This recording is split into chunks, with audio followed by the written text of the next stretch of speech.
Si tus amigos no piensan que estás loco, es porque no has pensado suficientemente en grande. Los objetivos imposibles son los que valen la pena. Cuando no tienes ni el capital, ni el prestigio, ni la seguridad o certeza de poder atraer al talento adecuado, la única manera de compensarlo es que tú lo ejecutes. ¿Qué te ha enseñado este camino de emprendedor que no te enseña la universidad y que todos los dueños de negocio deberían de saber? Del poder del primer seguidor. Hoy yo lo aprendí muy tarde, en hacer un equipo más potente, en buscar a gente más capaz que yo. ¿Cómo podemos construir un equipo de alto rendimiento? Que es un tema de congruencia. Cuando es un capitán que dice, mira, no solo creo en este barco, sino que aquí viene mi familia y está en el camarote, ¿no? Puedes tener la autoridad moral de decirle, súbete y vamos a llegar hasta donde tengan que llegar. Sí, ¿por qué dices que aprender es la clave para emprender? El emprendedor de verdad todo el tiempo aprende, del día a día, de ser preguntones, de tener los ojos abiertos. ¿Por qué llevaste a Parquimóvil a levantar capital y no seguir creciendo con recursos propios? No fue una decisión. Me hubiera encantado tener que tomarla, pero en realidad fue sometida a las circunstancias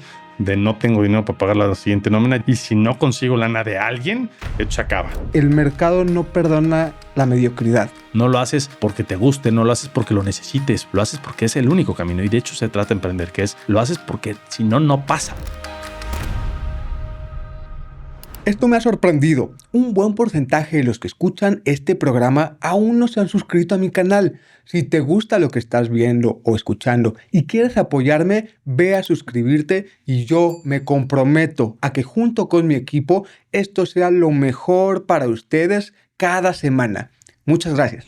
Bienvenido a otro capítulo de Épicamente Podcast. Mi invitado el día de hoy es Carlos Anaya Rodríguez, fundador y CEO de Kigo, plataforma digital de gestión de estacionamientos y accesos con presencia en más de 60 ciudades y más de 200,000 operaciones diarias. Es Premio Nacional del Emprendedor y ganador del IBM Smart Camp. Desde el 2013 forma parte de Endeavor Global. Es abogado con maestría en ciencias políticas, ha sido consejero de Coparmex, promotor de iniciativas ambientales y miembro activo del ecosistema emprendedor en México. Con Carlos hablamos de por qué las ideas locas son las únicas que valen la pena, si México es el mejor lugar para emprender o no, y de cómo sobrevivir si no es ni el más barato ni el más bonito. Vamos con esta entrevista épica con Carlos Anaya Rodríguez. Estimado Carlos, bienvenido a Épicamente Podcast. Qué gusto tenerte por aquí. Queridísimo Pavo, al contrario, gracias y qué honor. Oye, somos amigos desde niños, literal, le tengo muchísimo cariño a tu familia, pero se fueron de aquí de Guadalajara también, pues cuando estabas chavo. Y a ti te tocó, pues, una niñez de muchos cambios de ciudad.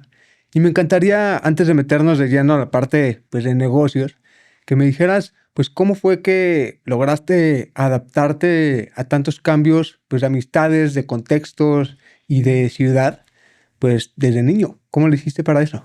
Pues, Pavo, todo es supervivencia, ¿no? Lo que no te mata te hace más fuerte y te adaptas. Yo creo que no, y sobre todo de niño no es que sea muy racional, no es que tú tomes decisiones, sino que pues vas viviéndolas y yo creo que más que haber decidido tomar una estrategia, más bien hoy soy producto de esas realidades, ¿no? O sea, para bien y para mal. Creo que el habernos cambiado tantas veces de ciudad, donde todo cambia, cambian tus profesores, cambia la escuela, cambia la ciudad, cambian los compañeros y lo único que permanece es tu familia, te vuelve súper apegado, dependiente y es tu red de seguridad. Y creo que eso nos ha unido mucho como familia. Irónicamente hoy, donde pues, tenemos a la mitad de mis hermanos, 2 de 4 que viven fuera del país, pues es distinto, ¿no? Pero al mismo tiempo yo creo que también lo ha sufrido mi familia y particularmente hoy mi familia nuclear, lo sufre mi esposa, lo sufren mis hijos, te vuelves súper desapegado. Porque no puedes apegarte a las cosas, pueden cambiar al día siguiente, ¿no? Entonces yo te puedo decir que me considero una persona con una amplia capacidad de conectar de manera superficial, porque eres llegar y tener que estar en un patio de juegos nuevo y tener que adaptarte, pero con una seria deficiencia de generar los profundos, porque pues yo creo que es producto de esta circunstancia que viví me los van a cambiar, ¿no? Entonces, hoy hay un esfuerzo real, no sé, o sea, admiro a quien le habla todos los días a sus papás para saludarlos o quien, mi esposa luego me dice, oye, ya llegaste a Ciudad de México, me la paso viajando, ¿no? Avísame, ¿no? Y este tema en donde se me va la onda, o sea, me cuesta trabajo tener estos actos de delicadeza, de cariño, porque realmente yo sé que quienes están, pero no necesito estarlo manifestando porque me acostumbré a que no podías hacerlo, ¿no? Ya. Oye, Carlos, ¿y cómo es que pasaste de ser abogado con algunas inquietudes del mundo político a meterte de lleno como emprendedor? Cuéntanos un poquito más de los inicios de Parquimóvil, que fue pues el primer parquímetro digital. Cuéntanos. O virtual. Pues mira, textual, más que abogado con inquietudes políticas, un alto inquieto político que le dijeron que para ser político había que ser abogado, ¿no? O sea, y es más bien esa la historia. Eh, yo como que nunca me lo planteé, siempre dije que mi vocación era la política y siempre lo dije como discurso, ¿no? Ser político y me acuerdo en la primera te preguntaban qué vas a ser, presidente de la República, ¿no? Eh, Y después le fui entendiendo un poquito, ¿no? O sea, bueno, pues para ser presidente o para dedicarte a la política, pues hay que estudiar derecho, ¿no? Alguien me dijo y entonces me fui a estudiar derecho. Y me di cuenta de que era otro tema, ¿no? Entonces yo soy hoy el abogado que nunca ejerció, que me formó mucho la cabeza el derecho y me encantó. Hay un libro buenísimo, se llama La columna de hierro, que es la historia de Cicerón, que todo abogado, todo postulante a estudiar derecho debería leer, a mi juicio, que es este libro que te habla del amor a la justicia, ¿no? Y entender el derecho como buscar la justicia, ayudar al desprevenido. A mí me encantó, o sea, al grado de que hasta me enamoré de Flavia, de la que se enamora Cerón, o sea, este libro y de la justicia, evidentemente. Y luego también pues subí de las matemáticas, ¿no? Es una realidad, que es otra razón por la que se estudia Derecho. Entonces estudié Derecho, pero porque quería ser político. Y después tuve la oportunidad de estudiar una maestría en Ciencia Política. Y ahí, y en ese inter, me enteré de lo que era la empresa.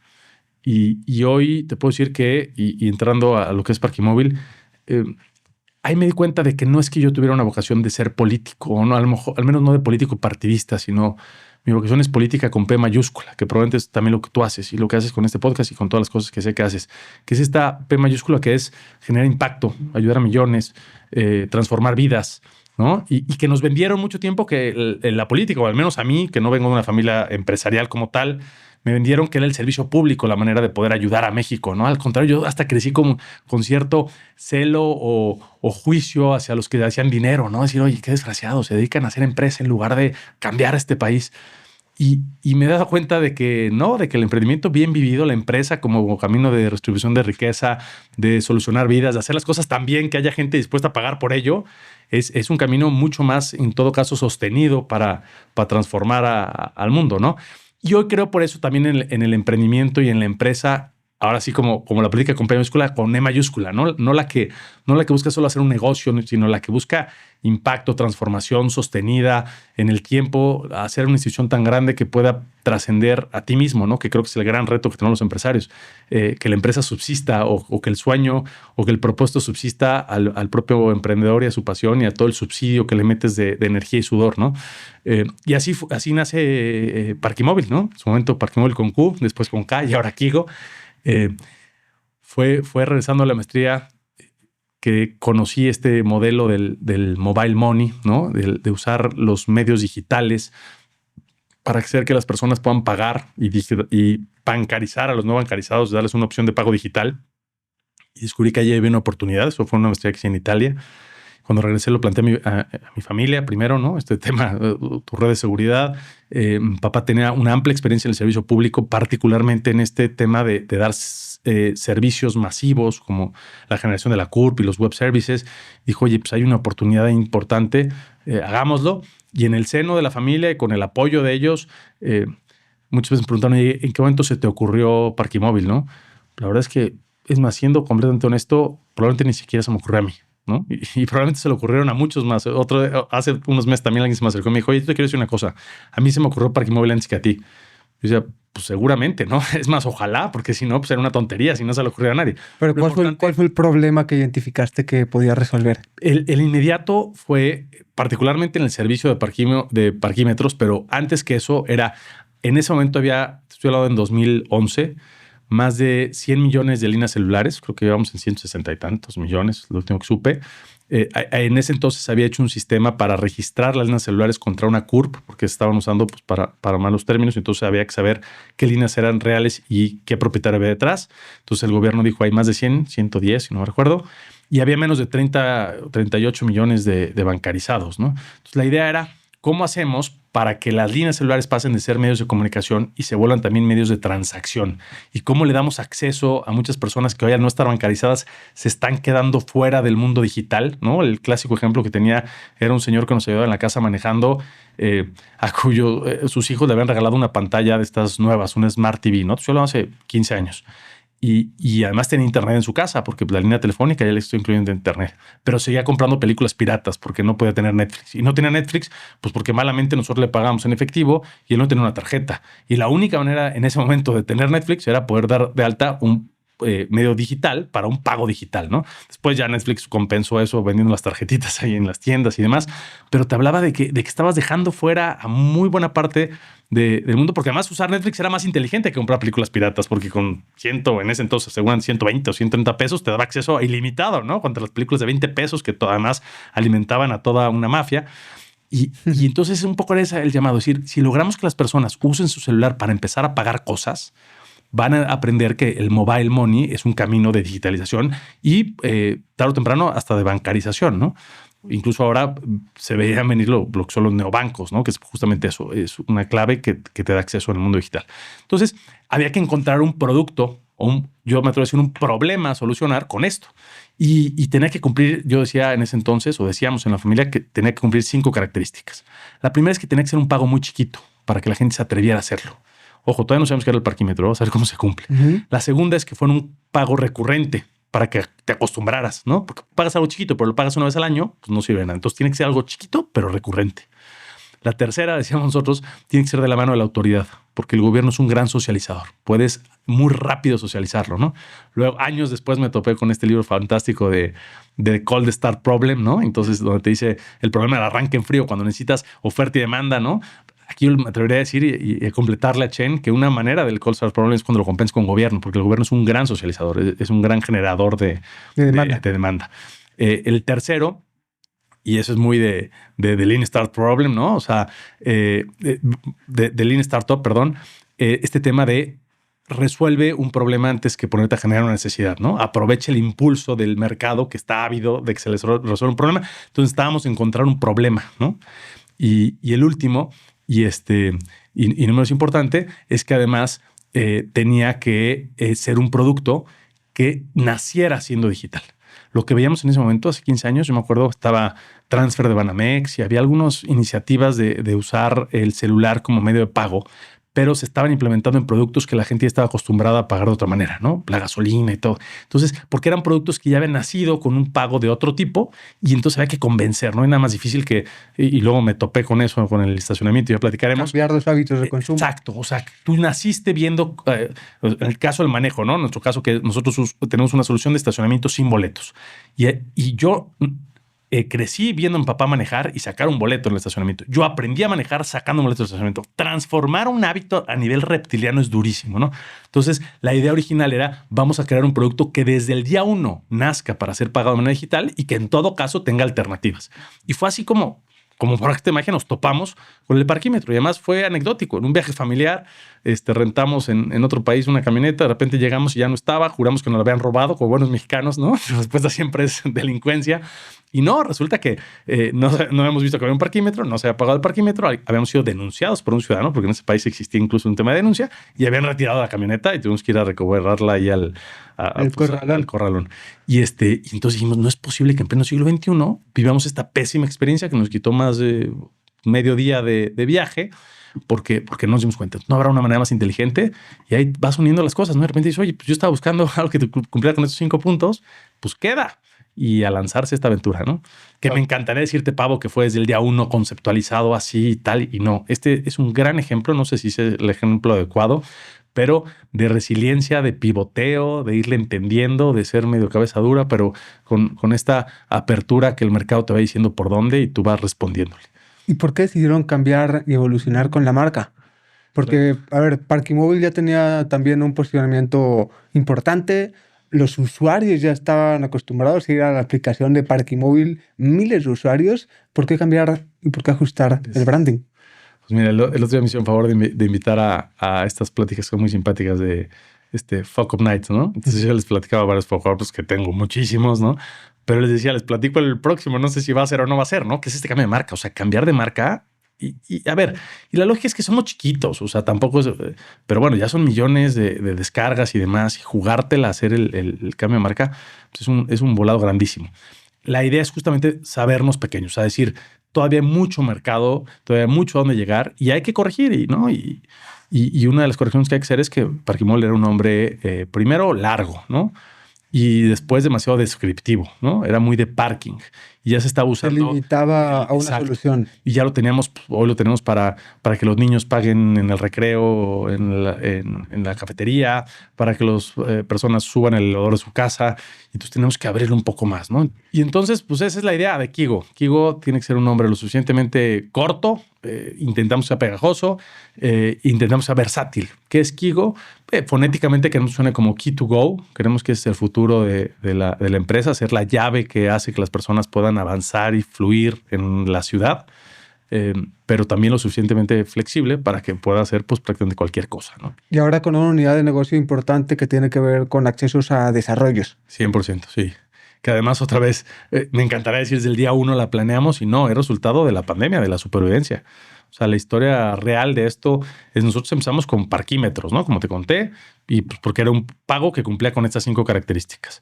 En su momento estuvimos con los parquímetros, estábamos en pueblitos, luego tuvimos la oportunidad de entrar a Guadalajara por una coyuntura y después entramos a Endeavor, ¿no? Endeavor, esta organización de emprendedores de alto impacto que nos ayudó muchísimo a otra vez a compensar o subsidiar todas mis deficiencias. O sea, soy un emprendedor que estudió Derecho, Ciencia Política, que habla muy poco inglés y que no tiene ningún MBA ni experiencia internacional, ¿no? Entonces, y que hoy ya se vio todas las series que existen de emprendimiento, ¿no? Pero que en su momento ni siquiera existían. O sea, la primera vez que yo tuve que anunciar un drag-along, tag-along con todo y que soy abogado, no tenía idea, ¿no? Entonces, Endeavor vino a compensar mucho eso y lo primero que hizo fue ponernos un consejo consultivo, ¿no? Y este consejo, me acuerdo de las primeras reuniones que me decían, es que, Carlos, ¿cuál es el pain, no? ¿Cuál pain? ¿No? Dolor del mercado. Pagar el parquímetro, no, piensa en un TAM más grande, ¿no? Estos términos. Y yo decía, y me arrancaron, evidentemente, decir, no solo somos una plataforma para pagar parquímetros. En todo caso, el dolor del usuario no es pagar el parquímetro, es estacionar el vehículo para poder hacer lo que sigue, ¿no? Venir a una entrevista o a trabajar o a divertirse, lo que sea. Entonces, parking. Y ahí tuvimos que entrar al mundo del parking con todos los descalabros que también te imaginas. Al principio no sabemos si nuestra chamba era ser una operadora, ¿no? Y admiro y reconozco a los grandes operadores de estacionamientos del país porque es otro negocio y se come, ahora sí que es un animal que come en otro establo, pero tuvimos que entenderle dónde cabíamos en la industria del parking. Y cuando llevamos bien y jurábamos que le atinamos, ¿no? Es una magia revolver el parking público con el parking privado, que suena evidente, pero salía fantástico, pues llega la pandemia. Y en la pandemia, pues ni parking público ni privado, ¿no? El gobierno te decía no salgas de tu casa, evidentemente no te iba a multar por estacionarte en la calle y los centros comerciales, que eran sus principales clientes, estaban cerrados. Entonces, en un tema de neta supervivencia, es decir, ¿qué hacemos? De repente estás como en esta duda, con un chorro de incertidumbre, encerrado en el improvisado despacho de tu casa, ¿no? Que antes era bodega, y pues tocan el timbre y te dice, señora Cabras, y pues es Amazon, porque eso sí le fue muy bien en la pandemia, y entonces dice, oye, ¿tú le dejaste entrar al de Amazon, a la paquetería? Pues no, le hablas a la caseta, oye, ¿por qué entró? No, pues joven, es que dije, oye, aquí hay un área de oportunidad. Yo juré que pues, yéndome a las 7, 8 de la mañana, todas las mañanas y regresando a 10 de la noche, pero pagando un mantenimiento y una seguridad, pues que mi fraccionamiento, mi familia, sobre todo, mis bienes estaban seguros. Y me di cuenta de que no. Entonces fue como una travesura, decir, oigan, pues mientras en lo que vemos qué pasa, ¿por qué no usamos la tecnología que estamos usando en estacionamientos, en donde dejamos entrar a todos y dejamos salir solo al que ya pagó?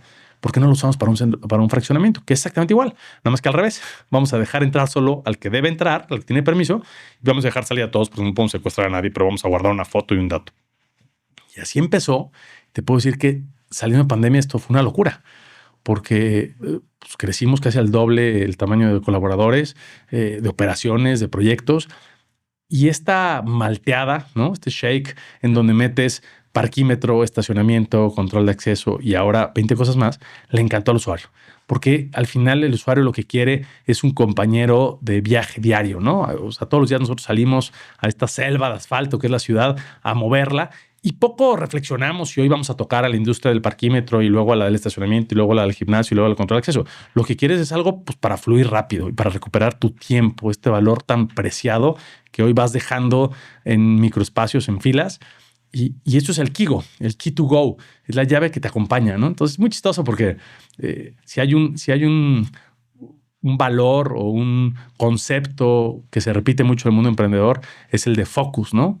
Y eso ha sido motivo de crítica a nosotros. Hay fondos de inversión que nos han dicho, es que, Carlos, ¿qué eres? O sea, ¿no? ¿Cuál es tu foco? Eres una empresa, es más, mi competencia, que además los conozco muy bien a muchos de ellos, es la crítica que hacen. Es que Kiko está desenfocado, ¿no? Entonces lo que yo digo es, mira, si analizamos desde un piso 25 como típicamente y malamente se quieren hacer los negocios, pues claro, lo que tú ves son industrias. Y dices, Kigo está en la industria del parquímetro, y en el parquímetro tiene ciertos competidores, y está en la industria del estacionamiento, y en el estacionamiento tiene otros competidores, y en el control de acceso, y en el control de acceso tiene otros competidores, y en el tema escolar, y tiene otros competidores. Pero nosotros no analizamos industrias, nosotros encontramos un hilo invisible, pero poderosísimo, que entrelaza estas industrias, y se llama el usuario. Y el usuario, al final, toca todo el día estos nodos, y entonces nuestra apuesta y nuestra generación de valor no es hacia la industria. Nos conectamos con la industria, cumplimos con los requisitos de la industria, le intentamos generar valor a la industria, pero no, nos debemos al usuario final, a ser su compañero de camino diario. Me encantaría, Pavo, decirte que hace 15 años tuve esta visión, ¿no? Y así como en su momento conocía en un evento de Endeavor a Carlos García y era clarísimo lo que quería y te contaba y ya ejecutado en razón de eso, ¿no? Yo me declaro más bien un emprendedor pivotal, ¿no? que fue entendiéndolo, fue tal, y que hoy ve hacia atrás y con emoción dice, tiene todo el sentido. Pero además tiene la humildad de decir, y probablemente vienen otros 4 descalabros que van a hacer que la idea tenga más sentido. Lo único que tengo que tener es resiliencia, escucha y ojalá la energía suficiente, porque pivotear es un desgaste, es una quema de energía y de pasión bastante fuerte, ¿no? Eso fue el otro día. El director general de Endeavor, un buen amigo, Vincent, no sé si estuvo en este podcast y no debería estar, me decía, Carlos, es que está cañón porque creo que estás en el momento correcto, en la industria correcta. O sea, es el momentum de Kigo. Dice, pero eres el cuate que empezó a correr el maratón 17 días antes, ¿no? Estás, o sea, te veo y la única pregunta que tengo es, vas a tener tú y tu equipo la energía para aguantar lo que viene, porque ahorita es el escopetazo de salida, ¿no? Pero lo vienen corriendo ya hace un buen rato. Entonces, bueno, pues el chiste aquí es que la experiencia de haberlo corrido antes nos dé, junto con la combinación del nuevo talento que estamos sumando, pues ese impulso para poder llegar a la meta. A ver, como emprendedores mexicanos estamos expuestos a un montón de retos, más trabajando con gobierno, que ahorita nos platicarás un poco más, pero recuerdo también una anécdota en donde pues iban a entrevistar al dueño de Parquimóvil y fueron a preguntar por dónde estaba el dueño de Parquimóvil y pues tú estabas instalando y pintando en la calle las cosas, ¿no? Pero una frase que me ha encantado de ti es que el mercado no perdona la mediocridad.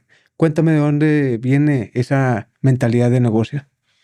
Pues mira, Pablo, otra vez, de tener que hacerte, ¿no? O sea, no haberlo estudiado, no haberlo heredado, sino tener que entenderle. Yo digo que admiro a quien hereda la empresa, admiro a quien la estudia antes de empezar a ejecutarla, ¿no? O sea, quien se aprende la partitura antes de tener que cantarla.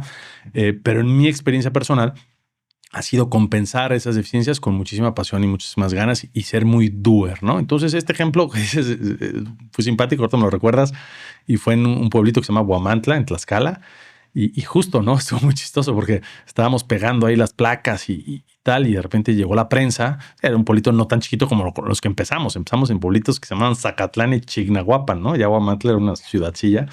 Y entonces llegaba la prensa, que ya tenía prensa esta ciudad, y oye, ¿dónde está el dueño? ¿No? Y ellos juraban que, pues, que los íbamos a darle una dirección en la ciudad de Puebla, en la ciudad de México, ¿no? Entonces, cuando medio me volteé y me arreglé los chinos, dije, bueno, ¿en qué les puedo servir? No, el dueño. No, pues sí, ¿qué les puedo servir? No, pero claro, se morían de risa, ¿no? Y yo lo veo para atrás y lo siento tan reciente, pero esta frase de que el mercado no perdona la mediocridad es cuando no tienes ni el capital, ni el prestigio, ni la seguridad o certeza de poder atraer al talento adecuado, la única manera de compensarlo es que tú lo ejecutes, ¿no? Y que juegues estas 3 sombreros de hacer todo. Entonces, me encantaría decir, es que yo quería un día pues, estar con Pablo y contar esta anécdota o en tal, pero no, era porque ni nos alcanzaba, ni nadie creía, ni nadie más iba a poner esas placas. Entonces, o las ponías tú o nadie las iba a poner. Y de eso se trata, yo creo que el compensar las deficiencias del emprendimiento, que es no lo haces porque te guste, no lo haces porque lo necesites. Probablemente si yo hubiera podido tener un equipo haciéndolo, no es que hoy fuera mejor o peor Kigo porque yo puse las placas. Lo haces porque es el único camino. Y de hecho se trata de emprender, que es lo haces porque si no, no pasa. Y además de esa reflexión, ¿qué te ha enseñado este camino de emprendedor que no te enseña la universidad y que todos los dueños de negocio deberían de saber? Si estás escuchando este programa y no te has suscrito a mi canal de YouTube, hazlo de una vez. Al llegar a 100,000 suscriptores, haré un sorteo exclusivo para ellos con los 10 libros extraordinarios sobre negocios, marketing y crecimiento personal, además de una consultoría 1 a 1 conmigo. Ve a suscribirte de una vez para que no te pierdas nada. Fíjate, a mí me lo dijeron muchas veces, pero hoy lo estoy viviendo.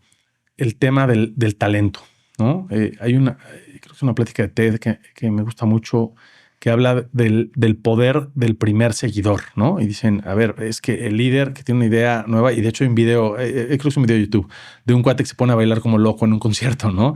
Y de repente alguien se para y empieza a hacer la misma locura. Y entonces todo el concierto termina bailando, ¿no? Y un poco te dicen, si no hubiera habido el primero que se paró, todos hubieran señalado y hubieran dicho, es un loquito, y ahí se quedaba. O sea, el poder del primero que te sigue. Entonces, lo que no te enseña la universidad, y yo creo que la universidad tiene que repensarse en muchos sentidos, pero uno de esos es eso, es que la universidad al fin y al cabo tiene un plan bastante individualista. Tú te preparas, tú haces tu currícula, tú vas a buscar tu título profesional. Y el mundo no, y más hoy, no está hecho para los lucimientos personales, sino para la generación de equipo y de generar. Entonces, creo que las universidades lo están intentando con el tema de la transdisciplinariedad y ya no tener ahí de un lado los abogados y de otro lado las pedagogas y de otro lado los ingenieros, pero también tienen que entender que al final todo es hacer equipo. Hoy yo lo aprendí muy tarde.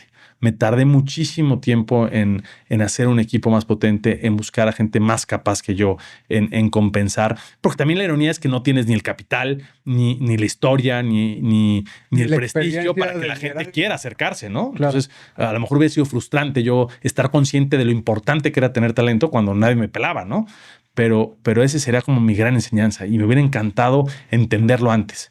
El famoso Pay Peanuts, Get Monkeys, ¿no? O el tema simplemente de tienes que traer a los mejores porque el mercado y el reto y el propósito que tienes es tan grande que solo se va a poder pellizcar la realidad de lograrlo porque tenías un equipo poderosísimo detrás. Y para alguien que está empezando un negocio o para alguien como yo que tenemos pues ya tiempo emprendiendo, ¿cómo podemos construir un equipo de alto rendimiento? Yo creo que lo primero lo tienes y tuvimos la fortuna de tener nosotros también, que es un tema de congruencia. Y ese es mi discurso. Hace menos de un mes nos seguimos a un crack, a un rockstar de temas de empresa, de producto. Y yo me atreví a poder decirle, oye, juégatela aquí porque esto es mi todo. O sea, de hecho, cuando muchas veces en Endeavor me preguntan, oye, ¿qué más estás haciendo? ¿Alguien le da tiempo a hacer algo más? O sea, oye, ¿tienes temas inmobiliarios? Inmobiliarios, yo veo una casa rentada. O sea, mi all-in está aquí. Entonces, yo creo que eso te da un cierto dejo de congruencia, pero también de legitimidad. Cuando tú le dices a alguien, oye, tú eres un fregón en lo que haces, estás en un lugar que te reconoce y que te vuelve muy seguro, te invito a venirte aquí. Oye, ¿por qué lo haría? Pues de entrada porque yo estoy aquí en un all-in. Me la estoy jugando completa y créeme viendo los ojos que no voy a descansar hasta que esto llegue hasta donde tiene que llegar, ¿no? Y al contrario, sin falsa humildad, te estoy invitando porque, ¿qué crees? Yo pensé que esto era un Golf GTI y resultó ser un Ferrari. ¿Y qué crees? Necesito un piloto mejor para manejar este Ferrari. Y me ofrezco ir de tu tripulación, pero te doy el volante. Y entonces cuando yo creo que conectas con esa gente y dices, mira, debe haber algo ahí, ¿no? Porque creo que Carlos no está tan tonto y está jugándosela. Entonces ese sería mi consejo. Luego hay gente que le encanta decir, es que yo estoy haciendo estos 5 negocios, estoy haciendo tal. Eso, aunque genera admiración patrimonial, creo que a nivel colaboración genera incertidumbre, ¿no? Porque o no es tan bueno el negocio o no está tan seguro o tal Pues que él un barco está que puedes jugándose. dejarlo ir Exacto, que se está jugando las cartas. Cuando es un capitán que dice, mira, no solo creo en este barco, sino que aquí viene mi familia y está en el camarote, ¿no? Entonces yo creo que puedes tener pues la autoridad moral de decirle, súbete y vamos a llegar hasta donde tengas que llegar. ¿Y en qué te fijas en alguien cuando lo quieres contratar? Pues mira, yo siempre dije que no tenemos capacidad de atraer el talento, sino que lo creábamos. Y yo creo que el talento, la semilla del talento es la actitud, ¿no? Pero hoy también te digo que hay que traer talento. O sea, y sobre todo pues, si estás en un negocio de este tipo, ¿no? Startups o scale-ups, como ya no sé ni cómo somos llamados, pero en donde la competencia es global. O sea, no estoy hablando de un restaurante que tiene que ser el mejor de la cuadra, sino que verdaderamente hay competidores gigantescos en Estados Unidos, en Europa, en Asia, en África, y estás expuesto a esa competencia. Tienes que tener gente que piense muy en grande y que no escatime. Yo siempre digo que el valor es que esté muy consciente del costo de oportunidad. Que no es tanto lo que te voy a pagar contra lo que te pagará alguien más, sino que estás entregando los mejores años de tu vida. Y ahora yo tengo ahí un trauma, que es, ahorita lo platico, que se llama, no voy a escribir un paper al respecto, se llama El más joven de la mesa. Pero mi trauma es que de un día para otro, y además yo pensé que la vista, por ejemplo, era un tema que perdías de manera degenerativa, que poco a poco ibas a perder la vista. Y yo un día me amanecí y ya no veo bien, pero de ver perfecto a no ver bien, ¿no? Y me estoy dando cuenta, tampoco soy un viejito, voy a cumplir 42 años, pero pues que ya empiezo a padecer ciertas cosas que antes no. Y sin lugar a dudas, yo creo que mis 30, 40 fueron mis años donde tuve más fuerza, más enfoque, más energía, más pasión, más ganas, no me cansaba, nada me detenía, no necesitaba comer, no necesitaba dormir. Yo creo que eso es, la pregunta que lanzo siempre es, ¿dónde vas a invertir eso? Y es un tema que se pasa. Te lo dice alguien que se le está pasando, ¿no? ¿Dónde lo vas a dejar? Déjalo en un lugar donde valga la pena. Déjalo en un lugar en donde vaya a prosperar esa semilla, ¿no? En donde se alinee con tu propósito de vida. Y esa es la gran oportunidad que tenemos como startups, porque una startup típicamente sí te da eso, ¿no? La gran corporación internacional te da seguros de gastos médicos y te da aguinaldos. La startup te da propósito, te da impacto. Las horas que te desveles en tu empresa o en la mía sí cambian el rumbo de esta empresa y por lo tanto pueden cambiar el rumbo de un mercado y de una industria completa. En una gran corporación, las semanas que te desveles cambiarán el 0.0001% de su budget, ¿no? Claro. Oye, ¿y por qué llevaste a Parquimóvil a levantar capital y no seguir creciendo pues con recursos propios? ¿Cómo fue esa decisión? La verdad es que otra vez, no saber. O sea, hoy yo te diría, me hubiera encantado, me encantaría, y aquí está Mateo con nosotros, me encantaría decir que esta empresa la voy a poder heredar. En el instante, y no fue una decisión racional, en el que recibí Venture Capital, porque me dijeron que la manera de crecer era conseguir lana, ¿no? Y había que ir a pedírsela a quien tenía dinero y que era la única manera de crecer y tal. Pues esta empresa se condenó, que además, a ver, tampoco me rasgó las vestiduras, pero a que se va a tener que vender, porque el Venture Capital tiene que salir. Y hoy, pues yo soy minoría y hay mucho. Y es muy difícil que lo pueda recomprar. Ojalá se vendiera al mercado público de capitales en una salida a bolsa y si no, se tendrá que vender uno más grande. ¿Por qué lo hice? Porque no sabía que había otros caminos. Y también debo decirlo porque estaban bastante cerrados. Porque el camino de la banca de desarrollo en México es bastante ridículo, ¿no? Y todo el mundo me prestaba dinero en tarjetas de crédito para gastar, ¿no? Y comprar un reloj caro, pero nadie te prestaba dinero para pagar sueldos o para invertir en un proyecto. Entonces la manera que fue ir a pedirle a otros que apostaran. Ahora eso también te ayuda, ¿no? Eso me dio mucha forma. Eso hizo que tuviera un consejo de administración, que tuviéramos auditorías, que tuviéramos una serie de controles que probablemente si yo me hubiera quedado creciendo como bootstrapping no tendría, ¿no? Pero insisto, espero no desilusionar con la respuesta, pero no fue una decisión. Me hubiera encantado tener que tomarla, pero en realidad fue sometida a las circunstancias de no tengo dinero para pagar la siguiente nómina. Ya les dije 2 veces que no pude pagarlos y si no consigo lana de alguien, esto se acaba. Y la manera fue ir a pedirlo. ¿Y qué has aprendido de estar en Endeavor? Dijo muchísimas cosas. La verdad es que, así como te digo, que hay cosas que han sido circunstanciales, el tema de Endeavor ha sido fundamental. O sea, yo creo que no hubiéramos podido lograr lo que hemos logrado sin Endeavor. Y lo que yo más admiro de Endeavor es ese sentido, más allá de todas las mentorías, las estructuras, el prestigio, la marca, este sentido de fraternidad. Porque el gran costo de emprender, por un lado, es la incertidumbre. No sabes qué va a pasar, estás andando caminos que nadie ha andado. Por otro lado, es la soledad.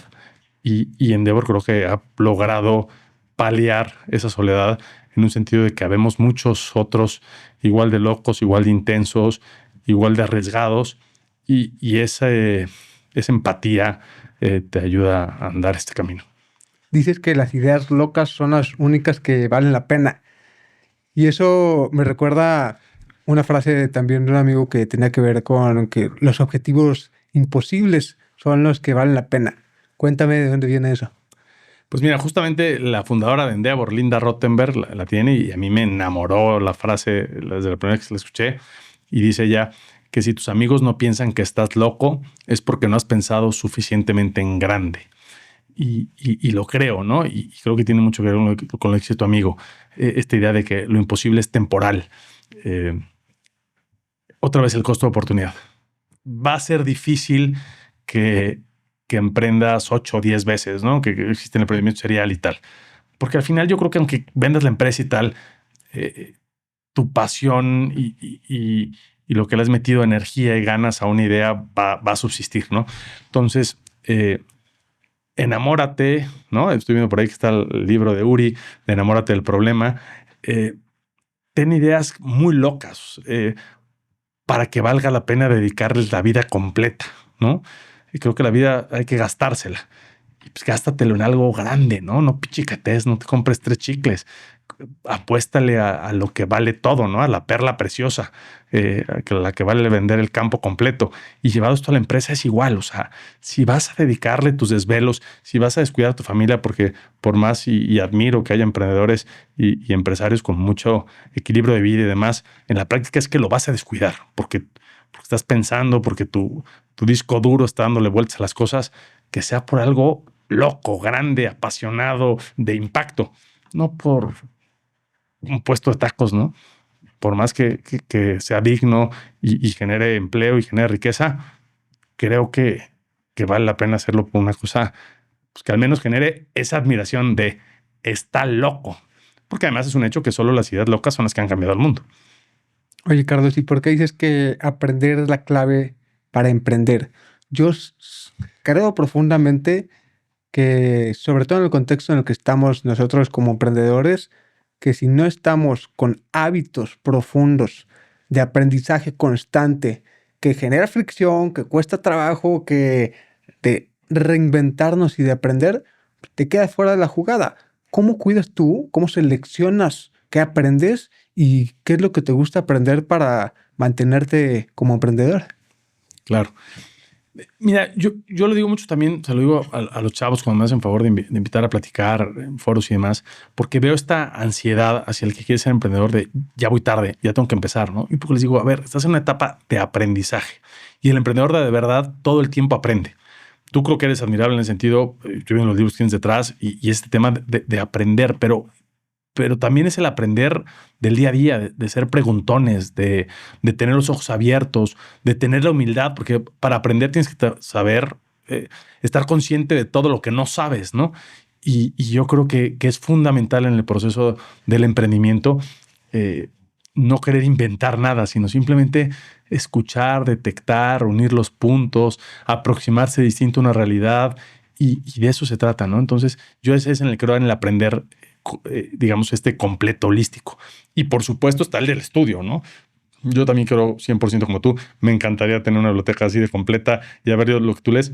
Me cuesta trabajo, pero hay maneras, ¿no? O sea, el audiolibro ayuda muchísimo, las series interesantes, aquellas que has de escoger, la que dices, o la película que dices que me deje algo, que haya algo de historia detrás. Las pláticas, dialécticas con ChatGPT son un medio de aprender hoy. No sabes cuántas cosas he aprendido nomás estarle preguntando y rebotando y tal. Entonces, creo que sí es fundamental no sé si en todas las industrias o en todas las profesiones, pero en la del emprendedor, ser hiper preguntón en este afán de siempre saber más, de siempre conocer más, de siempre tratar, dado que vivimos una vocación que es de altísima incertidumbre, tratar de tener un poquito más de hilos en la mano para poder sentirte un poco menos, pues menos a la deriva.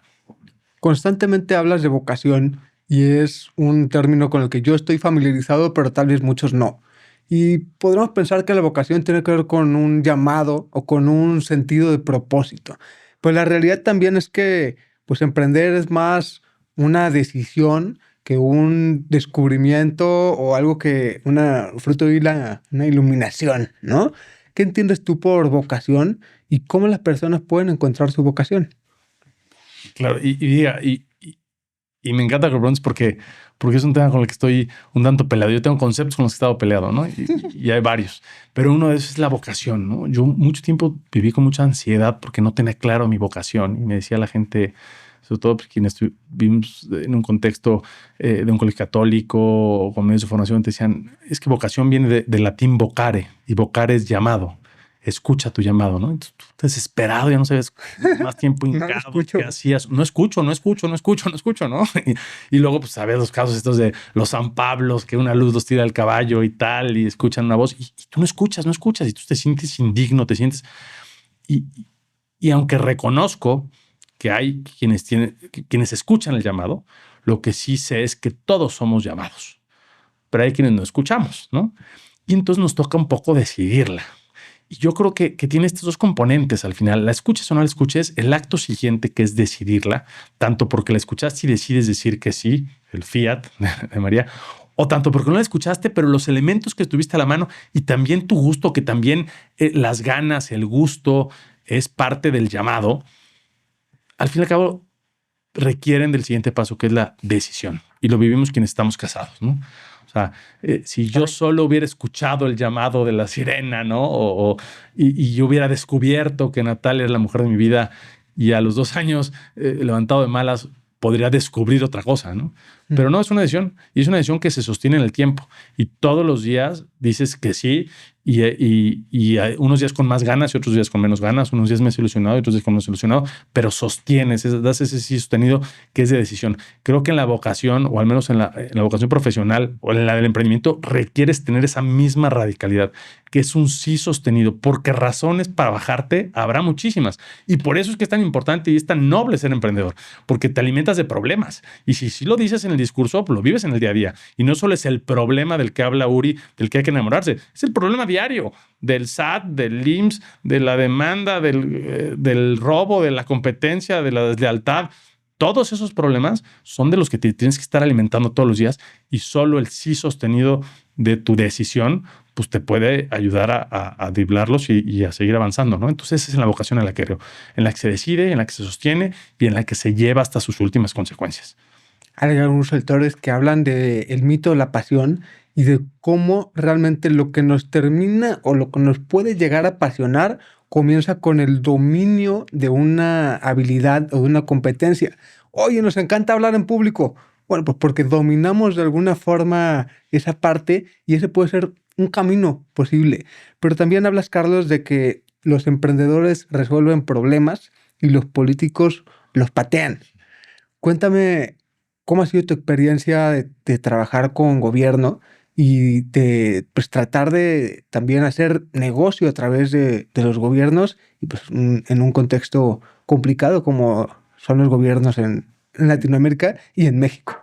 A ver, te lo dice alguien que estudió Derecho porque quería dedicarse al servicio público y quien claramente aún tiene esas ganas de participar y de tal. Yo me puse un objetivo en la vida que es no voy a vivir de la política. Y mientras yo no tenga la manera de resolver patrimonialmente, que tampoco es una aspiración enorme, pero sí de tranquilidad, de paz a mi familia y demás, no puedo meterme ahí porque no quiero vivir de eso. Porque he visto gente muy buena que sin tener que haber caído en actos de corrupción y tal, tomó malas decisiones porque vivía de eso. Y yo creo que parte de la libertad de hacer las cosas como se tienen que hacer te la da pues el no tener que estar dependiendo de ello, ¿no? Entonces, ¿qué ha pasado? Que he reubicado. Tampoco soy esos que odian a la política, ni que odian a los políticos, ni que odio a los corruptos, evidentemente, y odio a los que han sangrado este país y los que han hecho tanta injusticia. Pero reconozco muchísima gente con una vocación, con un llamado y con una decisión de servir a México en el servicio público en todos los colores de partidos. Grandísima, ¿eh? Y yo creo que hay muchos más buenos que malos. Lo que pasa es que los malos hacen mucho ruido. Pero hoy he reivindicado la política y entonces he entendido que el trabajo de un político, y no creo estar insultando a nadie al decirlo, es el de administrar la cosa pública. Y la cosa pública pues genera bastantes retos y en muchos casos problemas. Entonces, cuando tú eres un administrador de un problema, lo que tienes que hacer es pasar la bola, ¿no? O sea, que no se colapse el problema, ¿no? O sea, en Puebla tenemos un caso famoso que es, hay un tráfico tremendo en la autopista México-Puebla. Y este tráfico, pues era porque está la Volkswagen y tal. Y entonces el gran problema que existía es que había mucho tráfico. Entonces llegó un político y tomó la decisión de hacer un segundo piso, ¿no? Entonces yo siempre pregunto, ¿el segundo piso de la autopista solucionó el problema? No, lo pateó. O sea, como que dijo, me quito la bronca 10 años, ¿no? O 7 años, o 5, creo que fueron ni 2, pero bueno, y que le toque a alguien más, porque el que administra la cosa lo que tiene que hacer es eso, es que no te colapse en las manos. Probablemente la solución al tráfico de Puebla y del mundo no vaya a venir de un político, no va a venir de un desplegado, no va a venir de una licitación, no va a venir de una orden judicial ni ejecutiva. Va a venir probablemente de un emprendedor, de alguien, y está viniendo hoy, ¿no? Del coche automanejado, del dron autotripulado, de nuevos medios de transporte y tal, que van a redescubrir una nueva forma de poder desplazarnos que implicará, pues, no utilizar todo el espacio y la huella que utiliza un vehículo y todos los retos que conlleva.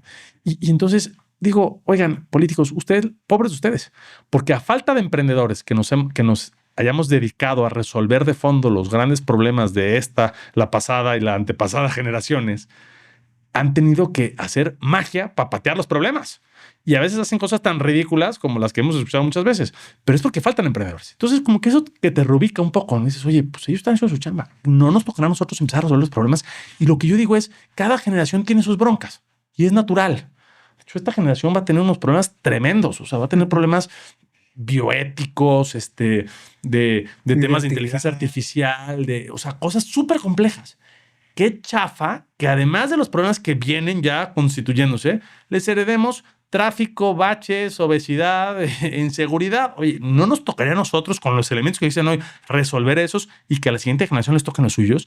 Yo creo que es el gran reto y la gran oportunidad que tenemos como emprendedores, porque hoy también los ingredientes que están puestos en la mesa permiten que se afronten y no solo que se pateen, sino que se resuelvan de fondo muchísimos de los problemas que hoy existen, que en su gran mayoría ni siquiera son problemas de esencia, son problemas de convivencia. Oye, ¿y por qué dices que México es el mejor lugar para emprender? Fíjate que estuvo por aquí Bismarck Lepe, que es de Wiseline, es un gran emprendedor, y viene a decir con vale. O sea, no es alguien que tiene un sesgo porque nació aquí y no le ha tocado conocer ninguna parte del mundo. Dijo, no, es que el nuevo sueño americano es México. México es el paraíso de los emprendedores. Y sé que tú convives con esa idea. Cuéntame por qué crees que es así. Pues mira, digo, sin tener la exposición que tiene Bismarck, que además es buen amigo y ha sido mentor en muchas ocasiones para temas muy concretos, yo lo que he aprendido en estos años es que el emprendedor se alimenta de problemas, ¿no? Un día decides que quieres emprender, es decir, decides que quieres afrontar problemas, quieres enamorarte, como bien dice Uri que está ahí, de un problema, quieres descubrir los paradigmas o las formas ineficientes que se han buscado resolver ese problema en el pasado, y hoy con los elementos que existen, internet, inteligencia artificial, redes sociales, tarjetas de crédito, todo, te planteas una nueva solución a ese problema y le dedicas tu sangre, sudor, lágrimas, energía, pasión a llevarlo adelante, y de repente hay un fit con el mercado paga por ello y esto empieza a escalar, ¿no? Entonces, si creemos, o he aprendido, que todo parte de elegir un problema y de enamorarte del problema, pues qué mejor que estar en un lugar lleno de problemas, ¿no? Porque además la característica uno para poder conocer a profundidad un problema es padecerlo, ¿no? O sea, yo no puedo conocer o ser especialista en un problema a través de Wikipedia o Discovery Channel o de una pantalla. La mejor manera de conocer profundamente un problema, como la mejor manera de enamorarse de una persona es convivir con ella, pues entonces también México, los mexicanos tenemos y los latinoamericanos en general, la gran oportunidad de estar rodeados de problemas. Y entonces, si tú te enamoras o quieres resolver el problema de las casas de cartón, pues no tienes que hacer un viaje de avión. Te hay que manejar 40 minutos, por triste y trágico que parezca, para ver cómo vive la gente en una casa de cartón y dormir en una casa de cartón. Exacto. O si quieres, lo que quieras. Entonces, primero estamos en una quimera, estamos en una mina de problemas. Entonces, es fácil, pues levantas la piedra y ahí hay oro en ese sentido para el emprendedor, en el norte. Y luego México tiene el tamaño. Una vez me topé con un emprendedor chileno, ¿no? Que había llegado a México Y le decía, oye, qué cool, ¿no? Y me dice, no, es que todos los emprendedores de Chile y tal soñamos con venir a México. El siguiente paso es lanzar luego nuestro emprendimiento en México, ¿no?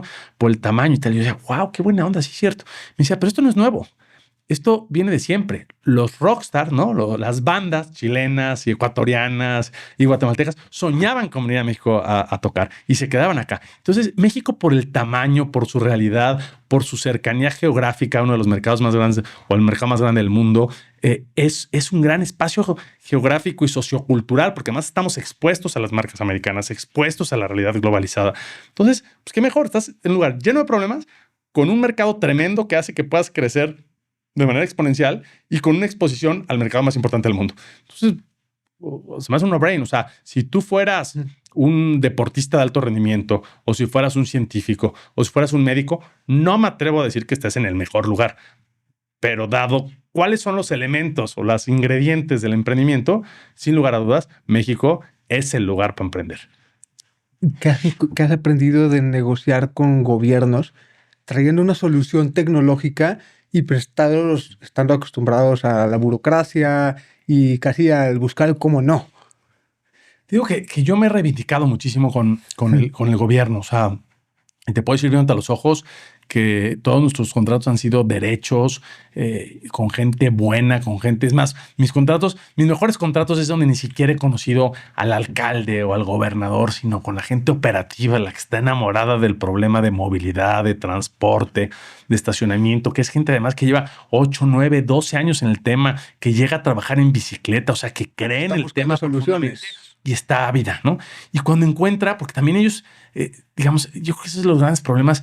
Así como México tiene una gran oportunidad, Latinoamérica tiene el gran problema de la diferencia. Todos desconfiamos de todos, porque así como tú, en automático, yo mismo pienso en gobierno, todos piensan en corrupción, en Tana Pirlana y tal. El político, el funcionario público dice empresario, no, pues este cuate viene a corromper, viene a hacer una tranza, viene a desaparecer la empresa mañana, ¿no? El otro día tuve muy chistoso, estuve con un alcalde que me dijo, mira, Carlos, yo no sé quién seas y tal, pero te di la cita porque estoy hasta el gorro de empresas que llegan con RFCs creados hace 6 o 12 meses. Dice, el simple hecho de que ustedes lleven 15 años en el mercado y tengas contratos renovados 7 veces, te da derecho a estar enfrente de mí, porque al menos es algo has hecho.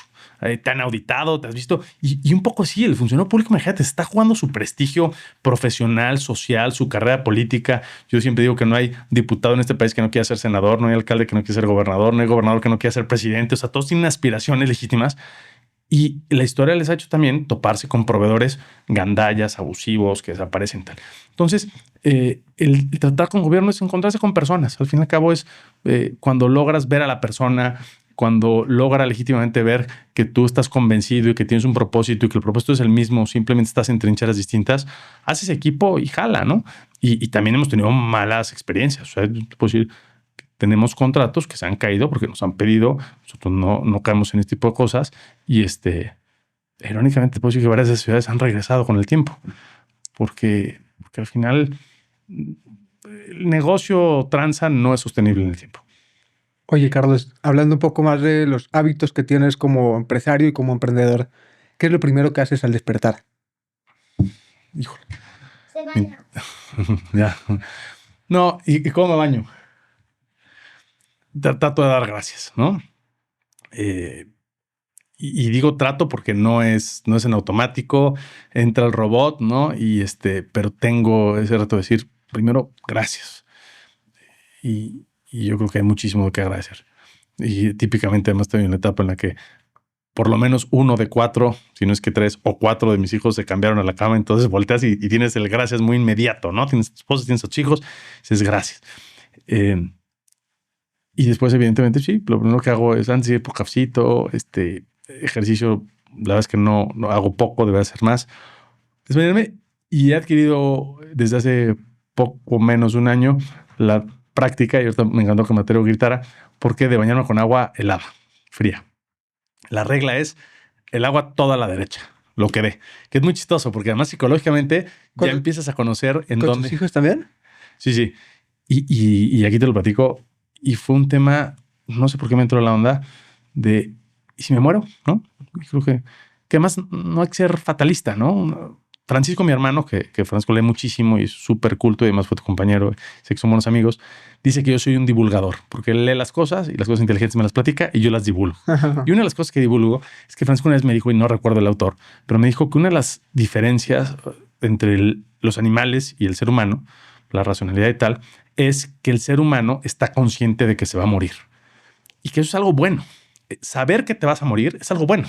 Los animales no saben que se van a morir y entonces no viven en tensión a la muerte. Y la tensión a la muerte es buena. Entonces un poco he desmitificado esto y no es ser... No logran entender lo que va a significar morirse. Exacto. O sea, no saben que se va a acabar. No están conscientes de que se va a acabar. De hecho, por eso dicen que un animal, cuando está herido de muerte, es peligrosísimo. Ya no mide, ¿no? De hecho, en los toros, a mí me gusta mucho la fiesta brava. Yo sé que ya es poco popular, pero dicen que el animal herido, o sea, después de la estocada, es peligrosísimo porque ya no mide, o sea, ya no está cuidándose, ya no tiene instinto de supervivencia, ya sabe que se acabó, ¿no? Y entonces embiste con mucha más fuerza y de manera mucho más agresiva. Entonces, el ser humano, entonces he jugado un poco con esto. Me voy a morir, ¿no? Entonces eso te ayuda a tomar ciertas decisiones, te ayuda a aprender cosas. Y dije que si hoy me muero, mis hijos están chiquitos, ¿de qué se van a acordar de su papá? No de lo que le cuenten de su papá. Ellos de qué se van a acordar. Dije, probablemente sean más que de palabras, más que de discursos, más que, pues sean como hábitos o ritos que su papá tenía, ¿no? Dije, me encantaría que se acuerden y que digan, papá, pues no sé, dicen que hizo tal cosa y tal, pero le gustaba bañarse con agua fría, ¿no? Y se baña con abuela. Y es algo diferente y es algo contracíclico. Leí el otro día, es inactual, ¿no? Y esa palabra inactual me encanta. La leí de Chesterton y Chesterton decía que a cada época, ¿no? La ha salvado un puñado de hombres que se ha atrevido a ser inactual. Entonces, traigo mucho este juego de qué es inactual. Y ese es uno. Entonces trato de ser inactual en ese sentido. Trato de ser inactual y te puedo decir que ha sido un regalo de la vida en intentar ir a misa diario, ¿no? No lo hago todos los días o no lo he hecho. Ayer no lo hice, pero me encanta. Te puedo decir que yo, ojo, los domingos me cuesta trabajo ir a misa y me canso. Y muchas veces entre semana me cuesta trabajo ir a misa, pero le ha agarrado mucho más sabor a la misa diaria que incluso la de domingo, ¿no? Y no sé si esto sea ortodoxamente correcto, pero le agarra mucho sabor y me gusta mucho. Y hay días que estoy cansadísimo y me da flojera, pero intento hacerlo y me ayuda. Entonces son estas cosas, ¿no? El agua fría, por ejemplo, alguna vez me dijeron, y tú sabes mucho porque además sé que eres promotor de este librazo de hábitos atómicos que por ahí veo, y alguna vez, no sé si en el libro, en algún lugar, dicen que si repites algo no sé cuántos días, se vuelve como parte de ti y lo necesitas, ¿no? Pues yo te voy a decir que yo llevo más de 10 meses bañado con abuela y no es parte de mí y no lo necesito y me sigue costando el mismo trabajo que me costó el día uno. No te acostumbras. No te acostumbras a eso. Yo durante varios años también me bañé con agua fría, hoy no lo hago diario y no te acostumbras. No. O bueno, por lo menos yo no. O sea, te juro que soñaba con eso. Decía, no, pues dicen que 30 y tantos, no dicen que 60 y tantos. No es cierto. Yo no te acostumbras. Pero es un poco esta regla es a la derecha lo que dé, ¿no? Y hay lugares mucho más fríos. Es muy chistoso. Voy conociendo las ciudades. Por ejemplo, pobres de los amigos que nos escuchan en Hermosillo. Hace poco estuve ahí y hasta la derecha en Hermosillo en enero te mueres, ¿eh? Sí. Pero bueno, es parte del tema. Estamos en un piso 12 en la oficina. Trato de subir los 12 pisos caminando, ¿no? ¿Diario? Diario. O sea, es como... El otro día mi esposa me mandó ya me salió un poco de las redes sociales, entonces veo solo en computadora, no en celular. Lo vi tarde, que le pregunté qué era. Y hay un concepto que se llaman incomodidades voluntarias, ¿no? Un concepto así. Y es como esto, o sea, es incómodo, sí, de eso se trata, me lo impongo, ¿no? Y y creo que está interesante, ¿no? Entonces, bueno, es lo que hago en las mañanas. Me encantaría decir que me tomo mi cafecito y tal. No, son días, a ver, tengo 4 hijos, tengo una empresa en franco crecimiento, a 120 tantos colaboradores, un cap table como de 25 personas. Entonces, me encantaría tener hábitos o tener rutinas. Todos los días son bastante distintos, pero intento que estas cositas le den un poco de sentido. ¿Cuáles serían los 3 negocios en los que nunca invertirías? ¿Con cuáles no te sientes cómodo? ¿En qué negocio jamás meterías tiempo, dinero o esfuerzo? Mira, te lo digo con conocimiento de causa porque ya lo hice. Nunca volveré a tener un restaurante. Y yo sé que es la tentación automática del emprendedor, ¿no? Vamos a aprender, hay que poner un restaurante. Nunca tendré un restaurante. No sabes cómo han criticado cuando un invitado dice eso, pero tú tienes todo el conocimiento de la causa. Yo lo tuve restaurante, complicó nuestra dinámica familiar, nos desgastó. No, o sea, no lo volveré a tener. Admiro a quienes han hecho esas cadenas, pero yo no lo volveré a tener. Y te puedo decir que me he dado cuenta de que es un pecado que cometemos, que es queremos hacer el negocio cool, el negocio que nos hace sentir bien. Y hay que entender que una cosa es tu propósito y otra cosa es tu placer. Y aunque yo te digo, yo disfruto profundamente de hacer Ikigo, yo tengo, por ejemplo, muchas veces les digo en las conferencias, me dicen, es que qué bien lo haces. Me encanta dar conferencias. Me encanta hablar a la gente. De hecho, yo les digo, a ver, yo le echo ganas a la empresa para que me vaya bien y entonces me invitan a platicar con ustedes, porque lo disfruto de platicar con ustedes. Pero si no, ¿de qué les vengo a platicar? O sea, nadie quisiera hablar conmigo si no tuviera esto, ¿no? Entonces, un poco, pero está separado. Mi negocio no es dar conferencias. Probablemente no será tan buen negocio. Yo creo que tampoco soy tan bueno haciéndolo, pero pero no es. Entonces, yo digo, nunca volveré a tener un restaurante y mucho menos un restaurante que me gustara. Si algún día tuviera que ser un restaurante, haría un restaurante escalable, disruptivo, pero no el que me gustara. Como tampoco tendría una agencia de coches de lujo y tengo amigos que lo tienen, porque ese es el negocio que tú quieres hacer, porque tú quieres manejar los coches de lujo y entonces pierdes el sentido de que sea negocio, ¿no? Como tampoco tendría un hotel y si tuviera un hotel no tendría el hotel en el que yo me gustaría hospedarme. Tendría el hotel que causara sentido en un mercado determinado, en unas circunstancias determinadas.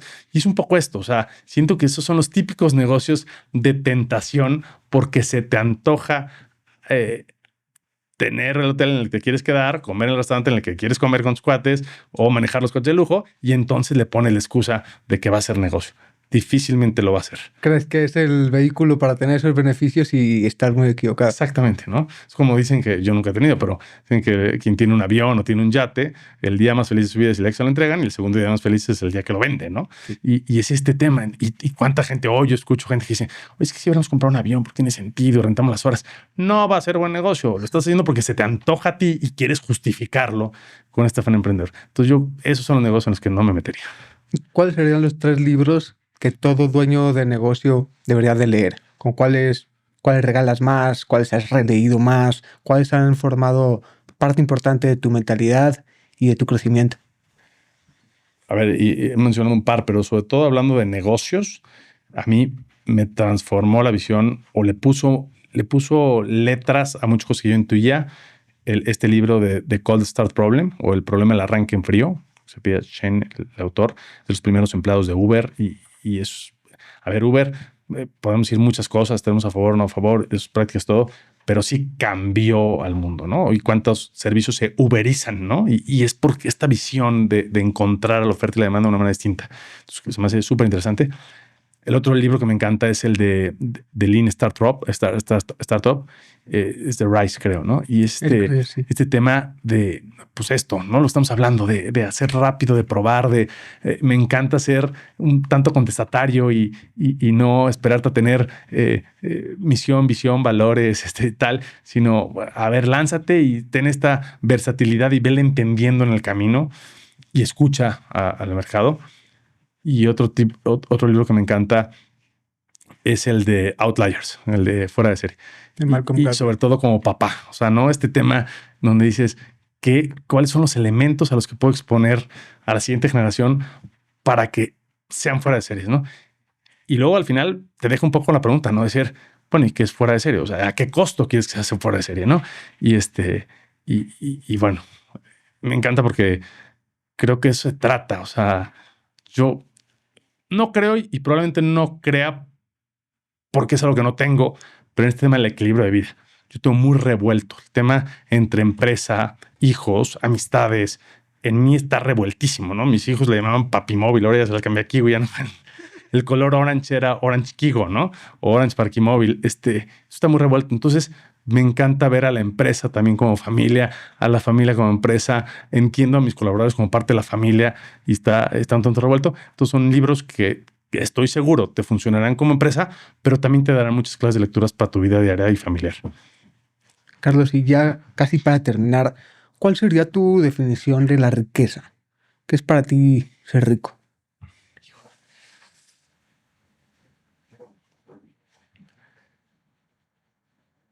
Yo creo que el rico es el que es pleno, el que alcanza su potencial, ¿no? Entonces, rico es el que se llena, el que desborda.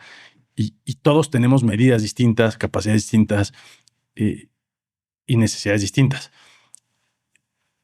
creo que todos partimos de unas básicas que son comunes en la humanidad y es dramático que hay muy buena parte de la humanidad que no solo no aspira a ser rico, ni siquiera puede cubrir las más básicas. Pero una vez que logras cubrir esas, es parte de conocerte y decir, ¿qué más puedo hacer? ¿No? Y llegar a desbordar. Entonces, mi percepción de riqueza es aquel que sabe cuánto puede dar, cuánto puede hacer, cuánto puede impactar y ha logrado ponerse en los medios para que eso suceda, ¿no?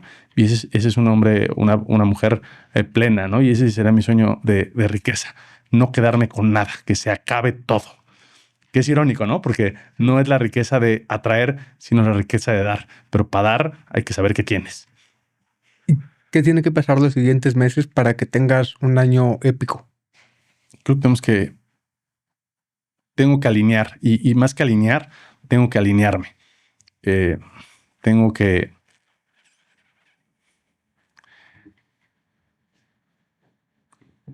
sumar a mi causa y yo sumarme a la de otros. En el sentido de, creo que ha sido una época, ya varios años, de mucho jugar solo, querer llevar la batuta, querer poner a cantar a otros en el plano profesional, en el plano familiar. Y yo creo que para que sea épico, tengo que aprender a sumarme también a la sinfonía de otros. De mi esposa, de mi familia, de mis socios, de mis colaboradores. Eso me gustaría. O sea, aprender, porque eso es una cosa que no he aprendido, a no querer llevar la batuta, sino también ser parte de la orquesta de alguien más y hacerlo con la misma pasión. Ah, qué interesante. Me gusta esa respuesta. Oye, Carlos, pues mira, tenemos muchos años siendo amigos. Creo que tienes una gran historia de emprendedor real, auténtico y que tiene y cree que tiene también una gran vocación de servicio a los demás a través de los negocios. Si es que estoy súper agradecido por este tiempo que hemos tenido juntos. ¿Algo más que quieras agregar tú? Nada, mi pavo. Gracias por la oportunidad. Gracias porque cuando tenía redes te veía más, ahora te veo un poco menos. Y a ver, no es que me salí de las redes, sino que las quité del celular. También por un poco tema de... Yo no sé si es de todos los emprendedores, pero somos intensos, ¿no? Entonces, si tienes redes, las usas intensamente y a veces hay que decidir en dónde gastas tu energía. Pero la verdad es que admiro, o sea, eres una de esas figuras que recomiendo que se sigan, que tal, porque creo que están dando un discurso, unos conceptos que aportan mucho. Te lo agradezco porque es un acto de congruencia y te agradezco que seas un hombre inactual, pero que además esa inactualidad lo haga bien hecho, que creo que es el otro reto que tenemos. Ya no basta con decir, por hacer el bien lo puedo hacer pinche. Y creo que ustedes son un gran ejemplo de que las cosas bien se hacen a lo grande y al final hacen que muchos nos sumemos con ganas. Y ahora que no tienen redes, ¿en dónde pueden seguirte la pista las personas, saber más de Kigo? A ver, mis redes existen y me hacen favor de ir actualizando cosas, entonces no las manejo yo de manera directa, pero ahí están, Anaya Carlos, en Instagram, en Twitter. ¿En dónde prefieres que te sigan? ¿Dónde conectas más con la gente? El Twitter sí lo tengo. Te digo, en Instagram solemos subir algunas cositas, desde las mías personales y de las de Kigo. Y bueno, básicamente ahí. Carlos, muchas gracias por estar aquí. Gracias a ti, Pau. Espero que hayas disfrutado de este episodio. Soy Pavo Gómez Orea y si te gustó este capítulo, compártelo con tus amigos y califícanos con 5 estrellas en donde sea que lo estés escuchando. No olvides suscribirte en Spotify y en YouTube para que no te pierdas los siguientes capítulos. Te veo en la próxima entrevista épica.